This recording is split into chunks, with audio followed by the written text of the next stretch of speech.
And then we dive into the ocean and we go deep down into the under the seas.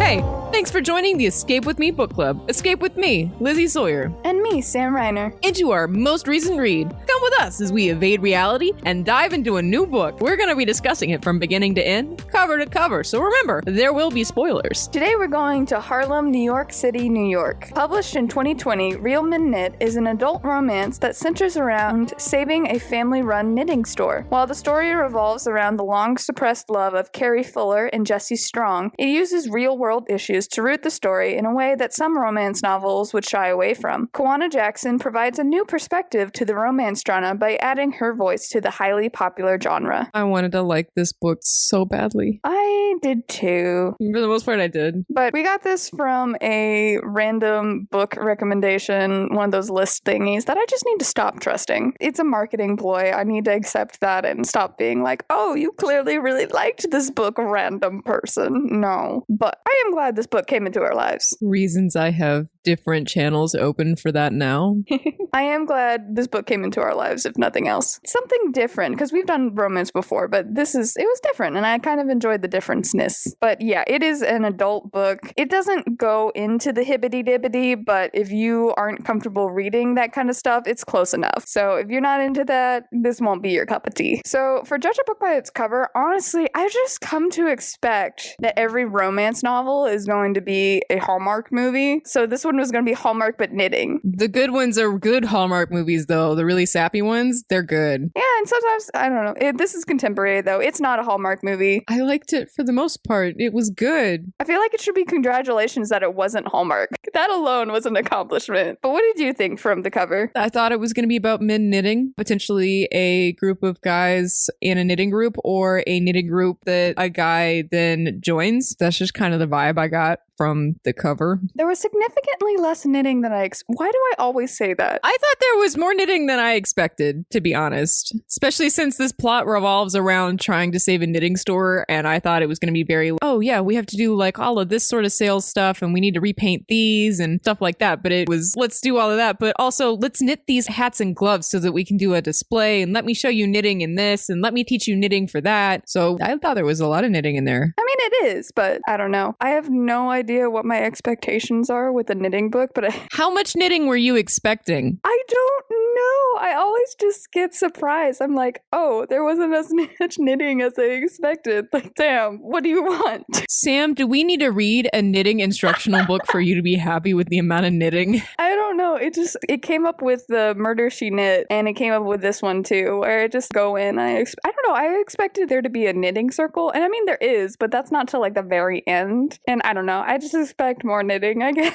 That's what I'm really here for. I'm not here for the romance. I'm here for the knitting. Don't worry, we'll get you an instructional book. It'll all be okay. But now we join Kerry as she reminisces about the passing of the truly wonderful staple of the community, Mama Joy. That woman's a saint. Like, let me just get that out there. She's the best character in the book, and she's not really even in the book. And that makes me so sad. I love her. And all the moments where the boys are actively missing her, those were heartfelt. Those are really good. Mama, made me so sad. Mama Joy runs this yarn store, this knitting establishment, and she's adopted these 4 misfit boys into her life and took care of them and grew up with them and babied all of the kids in the neighborhood and everybody. It's a family in that store, even the people not in the family, and it's great. And then she died, and that's where the book starts. Yeah, and then you find out things like, oh, the knitting store wasn't actually making its bills, and she was taking out loans, and that's so sad. And then there's all this stuff where Jesse being like, oh, would she be proud of me or not? And there were so many times where I just want Mama Joy to be there to slap all of them and be like, stop it. She is proud of you from the heavens above. Oh my goodness. Because you know that lady was a Christian. Yes. But yeah, there were so many times where I'm like, Jesse, no, she loved you so much. Love is about more than just pride. And yes, I do think she probably was like, Jesse, get your life together a little bit, but I still think she loved him for him. Like, it was an unconditional thing. It wasn't this conditional that he seems to think love is. And that makes me sad that that didn't get across to them. This was an unconditional thing, not just you do what you I want you to do, so I love you. That was sad.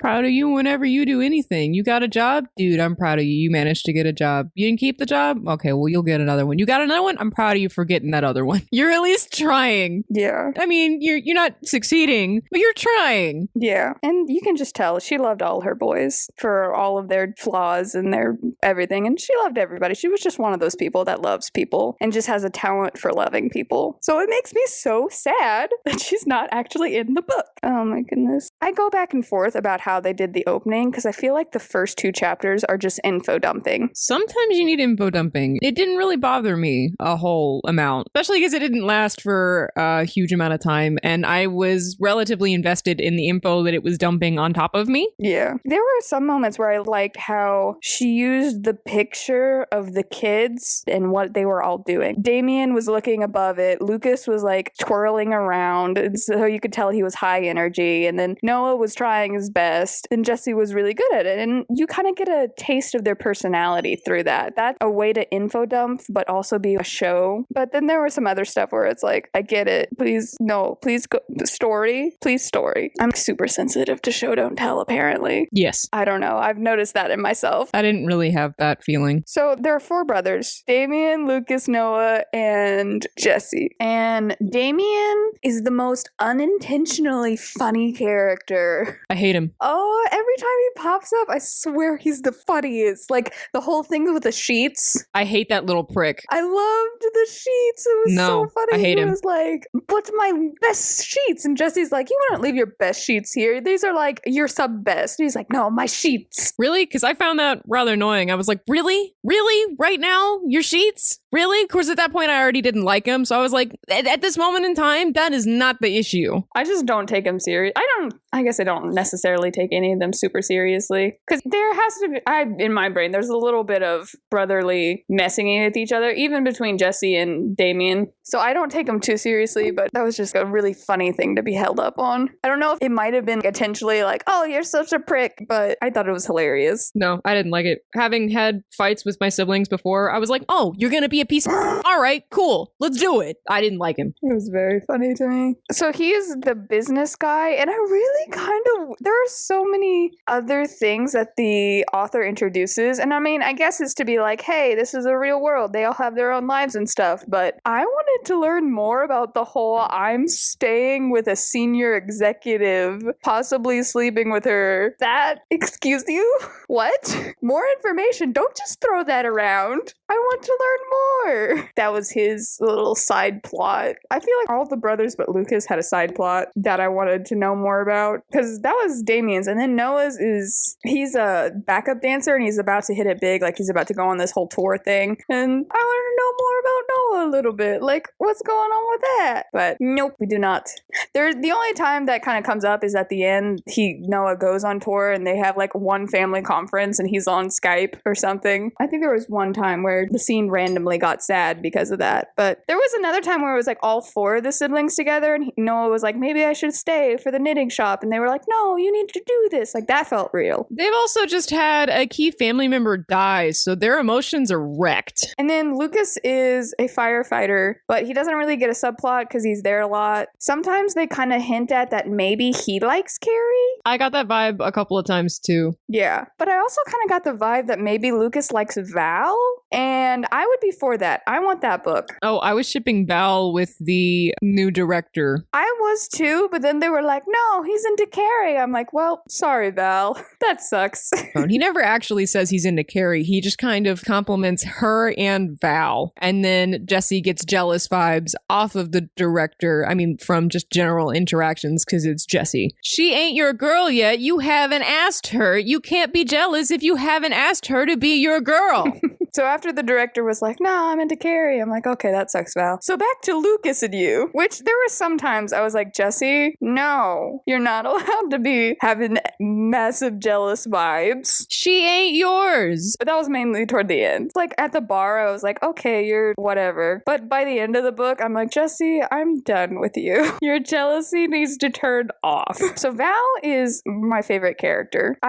She's the only one in the book who actually says what she means. scenes. Noah's my favorite. Noah figures out that they like each other and is like, Yes, that is one thing. For the first, I think third or maybe half of the book, I was trying to figure out why there were 4 siblings, because it just felt like Noah hadn't found his place. But then as soon as it's like, oh, Noah's there because he's pro their relationship, I was like, okay, this makes sense. It was very cute when Noah was like, hey, you guys should get together, but not saying it. Right. But I liked Val. She was very straight. She was like, nope, you're living with them. You need sexy outfits. No, I definitely like Val too. She's great. She gets that really cool new promotion at the end, which I was super proud of her for. I was like, yay, you get the promotion. They both got the promotion. She got the promotion and then Kerry technically works for her. That was cool. They both got full time. It was like, yay. Very long sigh when I consider Allison. Who? Allison, the director. Oh, that one. Okay, that's who we're talking about. Yep. The one who's like, I have boxer braids. And they're like, no, No. you have a French braid. No, sweetheart, you're white. And then she shows up later in the book. With boxer braids. And you're just like... Yeah. And then she's like, oh, we're the Harlem team. And they're like, you live in the most expensive apartment complex. No. Oh. Sweetheart. That was a new way of making someone so cringy. You're excited that they lose their job. She was so not right for the position. No. I'm glad that Val got it. Yes. She's just oblivious. She's that sort of person where you walk up and you go, sweetheart, that's racist. It's so racist. Oh, she gives me hives. I haven't said that in a while. Ooh, and like I said, that was definitely something that's new. I was not expecting a character to come out and be like, I do microaggressions. I'm not racist. Probably something that the author may have to deal with on a daily basis. So it doesn't surprise me that it's in this book. Oh, I'm sure. Like I said, the reason I'm so sigh about her is I've met people. Oh, she does a good job. There's a couple of times where she brings up other things where she's like, the black and brown kids of this neighborhood feel like they have the world against them. So it's really important that they do stuff for them, like have the center and stuff. It's right. She is correct. I think she did a really good job of, I'm not going to say balancing, because it wasn't balanced. Like she just dove into it and be like, this is how it is. And it's just like, yes, that is how it is. And that sucks. And you are correct. That was kind of nice. You don't expect that from middle of nowhere, Montana. I'm looking for my rancher boy romance. We don't speak of that book. I honest to goodness, I don't know where my copy of that book went. It's just kind of vanished off the planet. That's one way to get rid of the book. Yeah, I don't know where it went. But I guess we have to talk about the romance at some point. I want to keep saying nice things because there are a lot of interesting things about this book. And there's a lot of things I don't see in other books that I think are really well done. But well, let's talk about those instead. We have been. Let's continue on. I like how the community came together in that one scene where it was the opening of the knitting store. That was so nice. And then all the old knitting gang came together and were like, if you give me a hug, I'll give you $1,000. And they were like, no, we can't take your money. And they're like, consider us investors. Or this is our rental fee for always coming over for knitting night. I just loved that so much. That was so my heart. Aww. It was very sweet. I liked the in-depth way they talked about how they were going to revamp the store and all of the minor things that were relatively cheap that would just kind of update and modernize the different areas of the store. Yeah. And there was some palpable drama when Damien was like, hey, we have this really big loan and a payment coming up. And it's like, oh, we've got to figure this out. And I do think Jesse does do some self-searching and he becomes a better person throughout the book. Oh, he definitely does. Which is really nice. But I liked that. That was, can we just make this book about the knitting store? Please. And the community. The bit with Errol, the poor little kid that was being bullied because he knit. Oh, that was so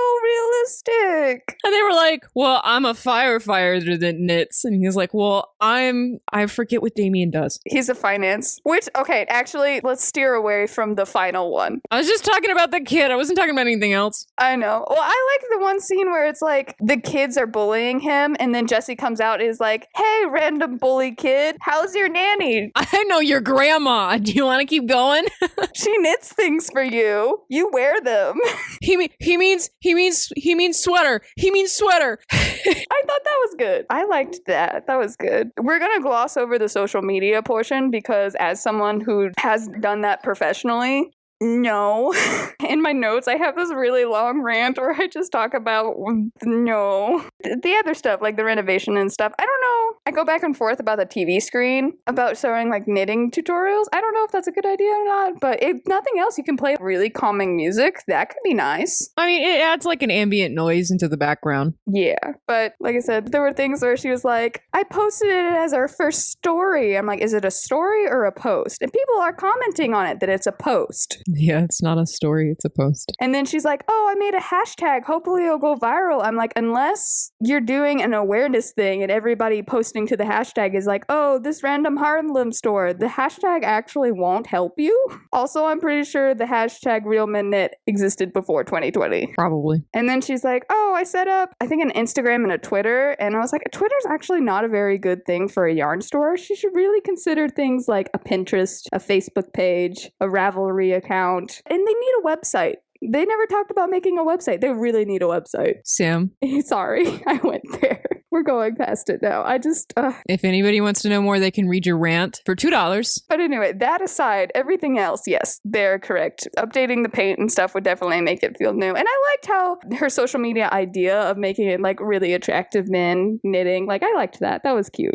I don't know why Lucas was like, I said no to the firefighter calendar. I'm like, that would be very different. We're not asking you to take your shirt off. We are just taking photos of you painting. You just happen to be attractive. And putting them on the Instagram, which is a normal thing to do. Yeah. For like a look, we're working in progress. Look at the photos of like we're painting the walls this color. There's one of the Strong brothers painting. If it just so happens be that you are attractive, then it's just gonna be. But no one's asking you to pose nude. Let's talk about what those calendars really are. There's a difference. Talking about the different kinds of yarns. Yes. With different people. There were like the misfit yarns that no one used they were using for things, and the yarns they set aside for the kids. I like how Jessie was so good with the kids. It's very good. Oh, that was very cute. Like, that was a side of him I wish they delved a little bit more into. I liked the fact that Mom and Joy had TV trays. Yes, my grandparents used to have those. And the way that the book made a point of being like, she's just ready for everything, man. I mean, she had these.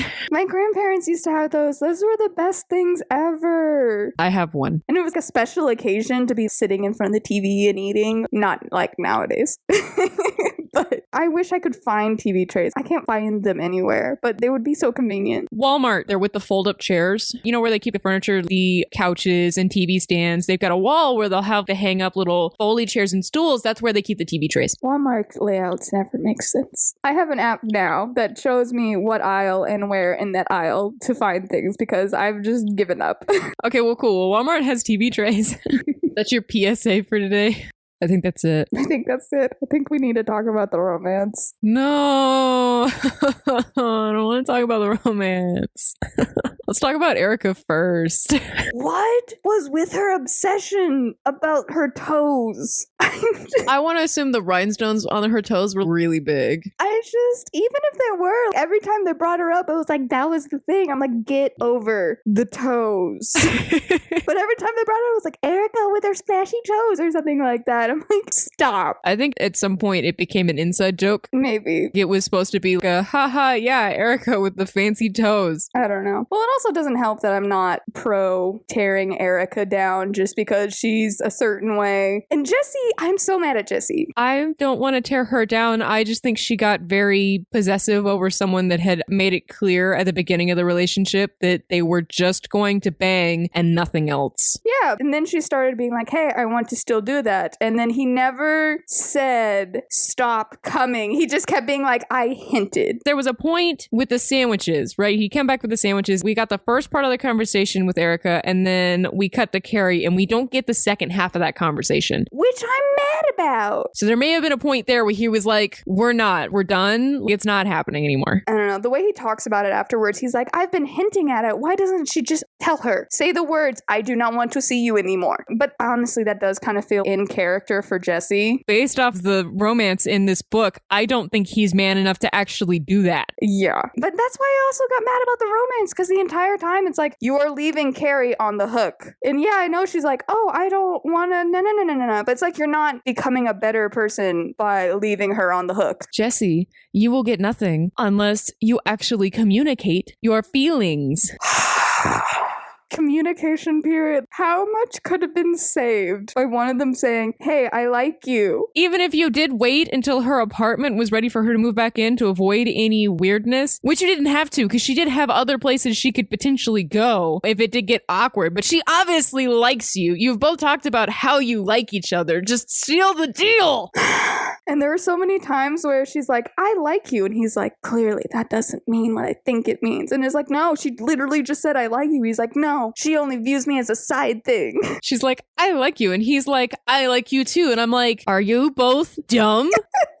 Do I need to smack your heads together? It makes me worry about their relationship in the future too, even though they did end up getting together at the end of the book. It just, every issue that comes up, you're both gonna overthink the situation and then doubt yourself and then never actually discuss anything, and your relationship is going to fall apart. Yeah, they really needed communication skills. It literally just needed to be, hey, I'm annoyed you did this. Just say that. She, even with the Erica thing, it's like, it's fine. It doesn't bug me. And then she... It does, though. And she talks about that, too. He's got so many girls under his belt that still live in the area, that still come around. That's also going to be an issue later on. Your relationship isn't going to last more than like a month, because something's going to get under your skin and you're not going to talk about it, and then it's going to blow up out of proportion. You're going to be one of those couples that screams at each other periodically because you've let things get so pent up inside, and it's not healthy. It's really not. And the ending did not fill me with any sort of happy feelies. Like, yay, they're together. It was cringy. Ugh. Why are you asking her to be your love in front of her work, her professional workplace, in a professional setting? Oh, it's one thing. Some people are like, oh, public displays, like big public displays like that, like, oh, you propose at a ball game or something. And so some people are like, oh, that's public manipulation. But it's like, if that person is into it, that's fine. This is not the place for that. This is her job. You are coming to her workplace to give a professional spiel, and you decide in front of the boss, who you're pretty sure has a thing for her, and none of the brothers were like, hey, this is a bad idea. They came planning this. They came in planning to do this. None of the brothers are like, this is a bad idea. And he doesn't even say, hey, I'm in love with you. He gives her, and I hate how they did this. I mean, I like that they gave her the shawl. I think that had a lot of emotional feeling behind it. That's great. This is not the place for that. Well, it was also like, hey, he's always wanted something handmade for her. So he was going to take the first step and make something for Kerry. And I was like, that was nice. And he started with the material that Mama Joy had. Like, Mama Joy was making this really pretty petal, like, yarn thing. Shawl. And so it talks about that. And so I was like, that's amazing. But then he had to ruin it by pointing out, oh, and then I just put odds and ends on it. And she'd never actually wear it out. She'd only wear it to, like, watch Netflix because it's not good. And I'm like, why? Why did you do that? Why did you have to add that? Can't even have nice things? Like, what? It's supposed to be a representation of how misfit they are all together. You know, they're just bits and pieces that were put together. And it never actually says that it's bad. It just kind of says that it's so many colors that there's not much that it'll go with. I don't know. It was in her job. There was a whole thing with the Earl. So this is why I didn't like the ending with Earl. Errol? Yes, sorry. I'm so sorry. Errol. It was just, hey, we're hot guys that knit. And a bunch of girls like, oh my goodness, you're hot guys that knit. And then there was a point where he was like, hey, I'm a knitting boy. He's a knitting boy. And then Damien was like, well, I'm a knitting man. And a random girl was like, but do you knit? I'm like, honey. I was just like, honey, did you hear the first word out of his mouth? Knitting. Damien's like, I knit socks. Ooh. And then so a bunch of girls were like, ooh. And then the boy was publicly announces, I need to learn to knit for girls. And I'm like, this is so unrealistic. It's cringy on a number of levels. Kids are cringy sometimes, though. So, I mean, I fully believe that that's actually what would have gone down, though.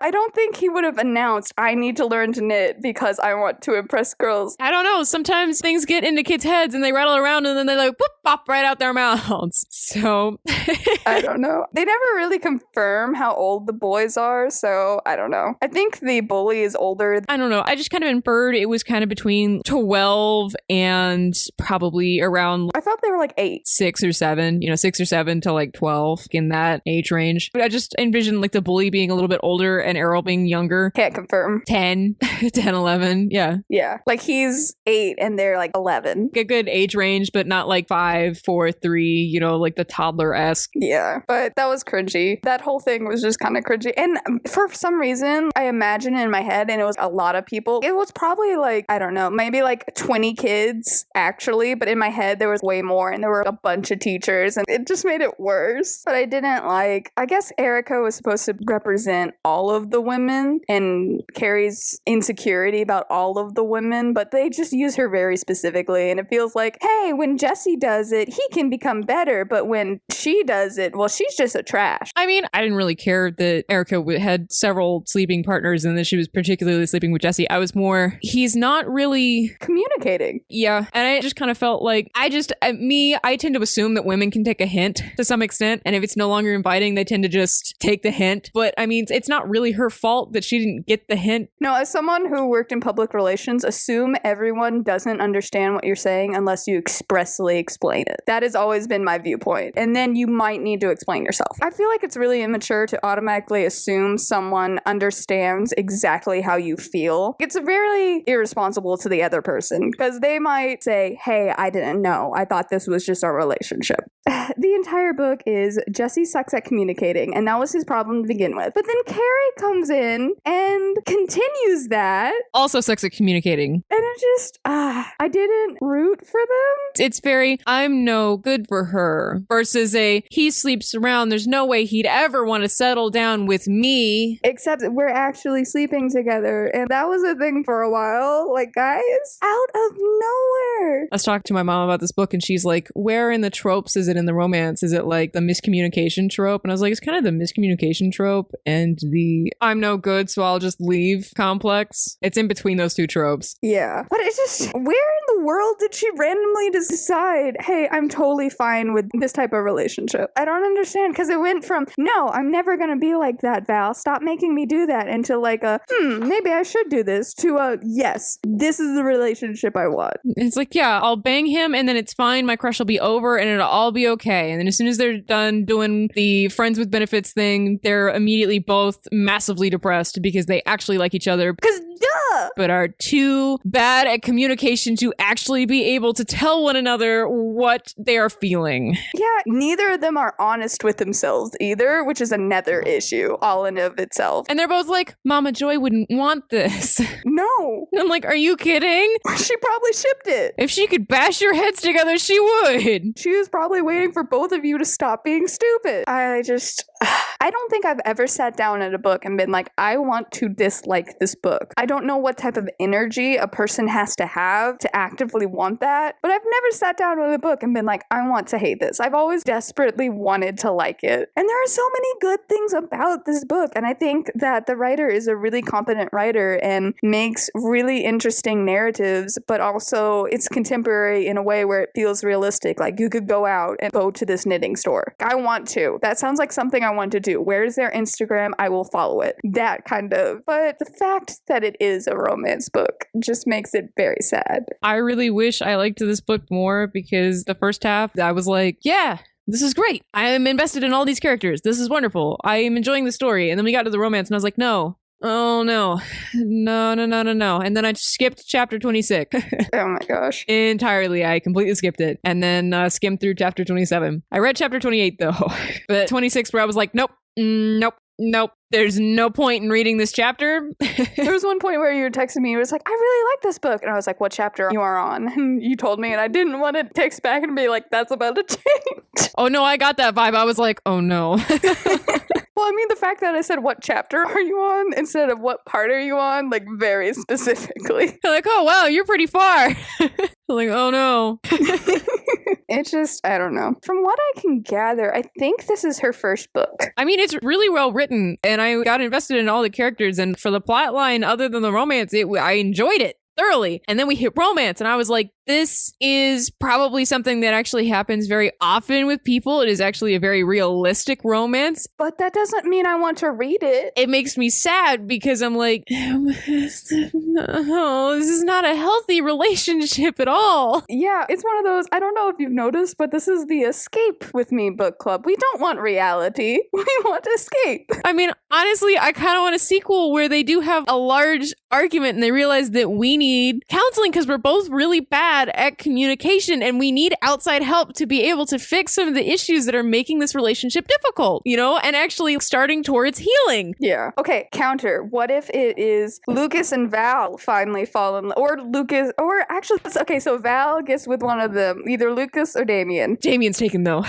by an older woman. And we see their romance in the background, and Val and whoever learn a lesson because they're going through hard times. And at the end of the book, they decided to either sit down and have a really good talk or something. I don't know. But Kwana Jackson is really cool. She was a fashion designer for a while and did a bunch of fashion designs for various fashion houses. And after she had a kid, she was like, I really want to be a writer. And so I think this is her first book. And she was in a huge campaign where it's like, we need diversity romance. And yeah, this is the only one listed in her name. So this is her first book. She debuted last year. She's doing really good. I hope she writes more. This is a great start. Holy crap. Let's go. I want more of her. I liked having a different viewpoint. She's right. We do need diversity in romance. We don't just need the flower child white woman. I will say it. But I agree. The diversity of it made it fresh. So even though I didn't like the romance, it wasn't as insufferable as if we read another Montana white girl. Oh my goodness, I just can't communicate. It was nice. I definitely was enjoying the society and the different viewpoint from a perspective that I am not privy to just because I am a privileged white woman and I can't not be. Yeah, we are Southern white women who know nothing about Harlem. Neither of us have ever been to Harlem. So it's a very interesting viewpoint. And I was aware of several of these things, but it's interesting to read a book from that perspective. Yeah, and she's right. We need more diversity. This was better just because of that. And also, she's a really good writer. And I want to see more from her, and I hope she writes more. I don't know if she will or not. Like I said, she just debuted. So she needs some time, guys. Let her write or let her not write or whatever she wants to do. I mean, we'll probably definitely do an episode on her next book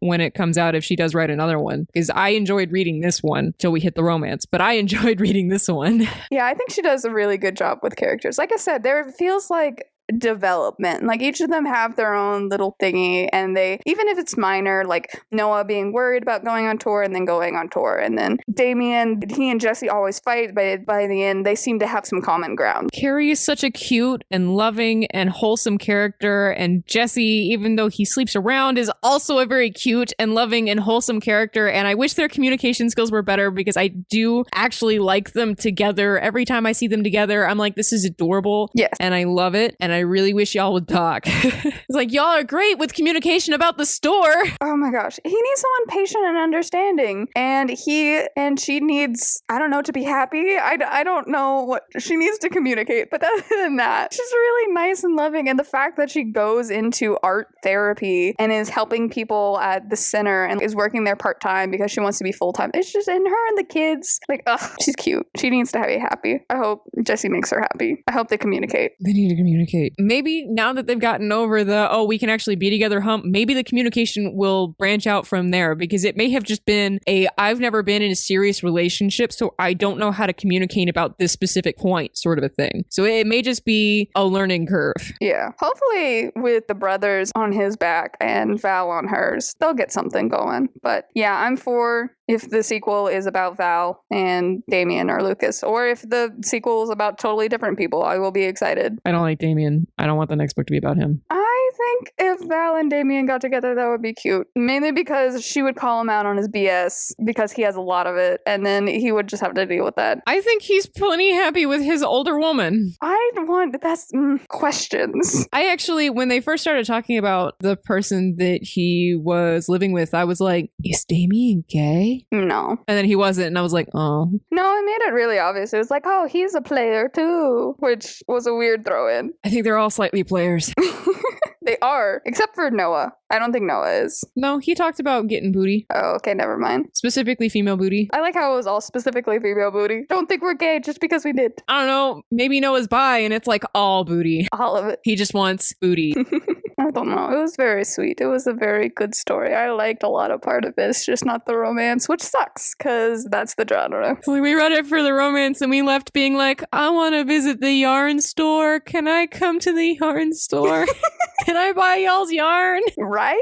I want to go there and go visit the store, but the store's not there. It's not real. That just makes me sad, but it was good. It had heartwarm feelies. I wish it was more like drama, and then it could be more about the store, and then maybe losing the store and losing mom, and then it has like a romance subplot. That would be good. I feel like the loan subplot got dropped very quickly. That could have been built up. Like we almost didn't make it, you know? I feel like if it was introduced sooner, it could have been more of a thing. But it was there's a loan. We're very worried about the loan. We're very worried about the loan. We're doing things to help pay back the loan. And then the loan went away. Why didn't they tell Kerry about it? And I know it's like we don't want to guilt you into it, but not telling her was kind of worse on the topic of we need to communicate. I don't know. They all just need to talk. They just need to talk it out. Guys, talk it out. They all kind of suck at communication. If Mama Joy could come back, the one thing that she would teach y'all is, well, actually, she probably did, and then was like, did y'all not learn what I taught you? No.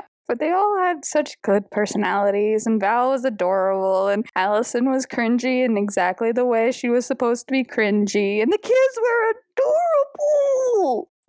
I don't want to read it again for chapters 26 and 27. It just randomly becomes this is the relationship I want, while they actively both misinterpret what the other one is saying when they're actively like, I like you. She doesn't mean that. She just means it like this. It's very obnoxious. But yeah, the romance isn't great, but I think the book is pretty refreshing. Yeah, the book itself is good. The romance is bad. Don't read chapter 26. You don't need it. You need all the other chapters, but you don't need chapter 26.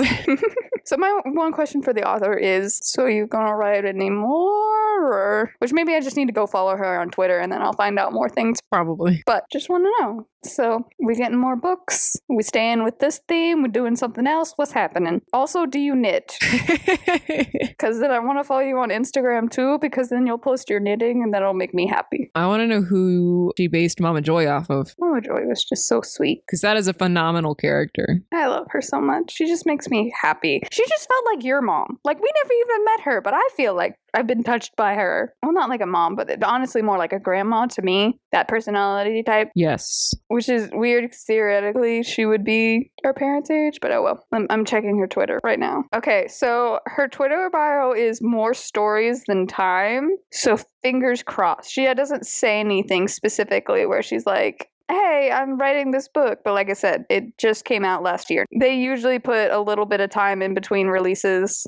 I actually don't know if she did this through a publisher or not. I can't really tell. But she does have an Instagram. She posts knitting? I don't know yet. But yeah, go follow her. Kwana writes. Oh my goodness, she does post. She has like yarn and stuff. And she shouts out people. Oh my goodness. That's awesome. Well, especially because her book is about knitting. So she posts different knitting stuff and things people have knitted. Oh, I like it. I'm following. Oh, she has a link tree. What are we looking at? I'm going way too into this. Oh, she has knitting things. Okay, so it does look like she is an independent. It's really good for being an independent. Yeah, because she has Real Men Knit on Indie. That's dope. So that makes it even cooler. Guys, go read it. Go buy it.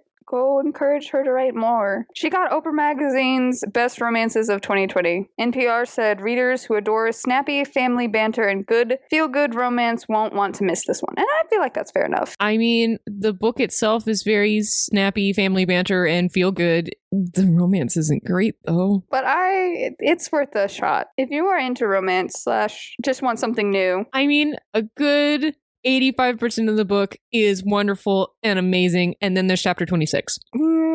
So, I mean, go read it. Skip chapter 26. It's like when I tell people about different animes, I'm like, you're going to watch these episodes, you're going to skip these, and you're going to watch this one episode near the end, and then you're going to skip to season 3. Yeah. And as someone who read it, like I said, they don't expressly talk about it, but it's also a little cringy and a little bit like, sure. Because there's one point where Jesse's like, that's a lot coming from somebody that I made come 3 times last night and 2 times this morning. And I'm like, oh, I'm so sure. Oh my gosh. But yeah. But anyway. So my rating is learning a new pattern out of 10. I want more from her, and I hope she gets better, because that's what you can always hope for anybody who's doing anything, especially professionally. So I hope she gets even better. And then the romance matches everything else she does. Mine is finding that really bright, colorful yarn that's amazing and inspires you for like a brand new project, and you start on it and then you very quickly realize that you did not buy enough yarn. Yes! Oh, that's even worse when it's like specialty yarn. You can't just pop down to the Hobby Lobby or the Joann's. And I mean, you can get more, but at the same time, you're like, oh. She spends a good yarn while she has it. It's not a bad feeling. It's just mildly disappointing. I got a lot of joy out of, I got this brightly colored yarn. It's super soft, and I'm going to make this awesome sweater or socks or scarf or a hat, and it's going to be great. And you get halfway done, you're like, I'm out of yarn. But would you read this book again? Yeah, probably. Really? Yeah, I'd read this one again. I probably won't. I'd skip the ending again, but I'd definitely read the first half of the book again. I don't know. I've mentioned this in the last episode. I'm a very slow reader, so my time is very precious because it takes me way too long to read anything. I audiobook, and thus is very easy to just pop in my headphones and book. Yeah, so I think that's where the difference comes in. It's not that you won't read it again, it's that you don't have time. Yeah, it's not like we have supremely different opinions on it. You should answer these as if you had all the time in the world, would you read this book again? I would do it if I had all the time in the world. This is not bad, but I don't. And I'm slow and I can't express. It took me, I think I gave myself 3 weeks to read this book. And I read like 20 pages a day kind of thing. So not like it took me 3 weeks. I read this in 2 days. So that's the difference. But it was good. If I had all the time in the world, yes, I would read it again. But I probably would read Midnight Sun again then too. This changes the rules. We can't do it. So thank you so much for hanging out with us today. You can keep up to date with us by checking us out on Twitter, Instagram, or TikTok at EWM_Bookclub.